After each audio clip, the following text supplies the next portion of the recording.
আজকের এই আন্দোলন কোমলমতি সাধারণ ছাত্রছাত্রীর বিপক্ষে না।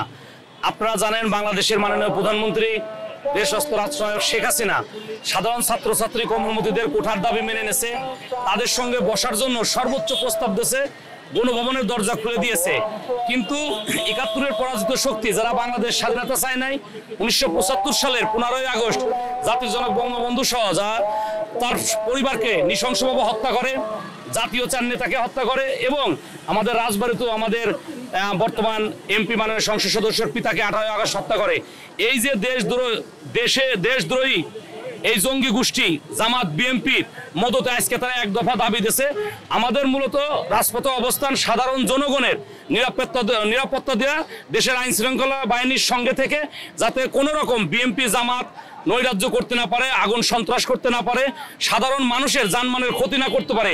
এই জন্যই রাজবাড়ী জেলা আওয়ামী লীগের নির্দেশে আওয়ামী লীগের সমস্ত সহযোগী সংগঠন এবং রাজবাড়ির সর্বস্তরের জনসাধারণকে নিয়ে রাজপথে আমাদের অবস্থান শুধুমাত্র জনগণের নিরাপত্তার জন্য।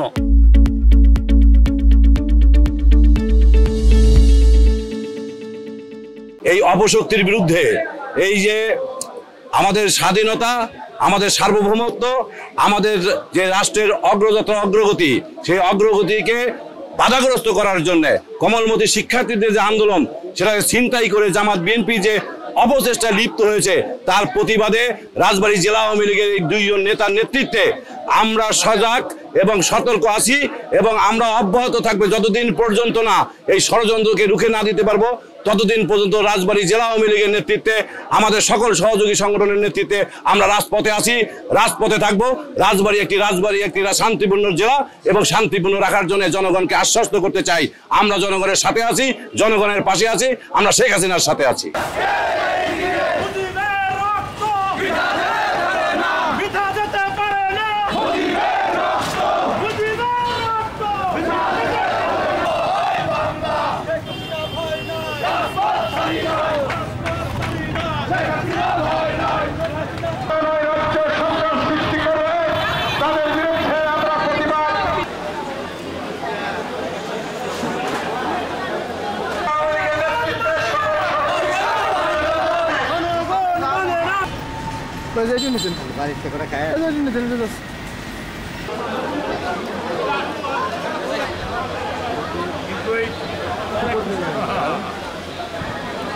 স্মৃতি হয়ে থাক, স্মৃতি হয়ে নাকি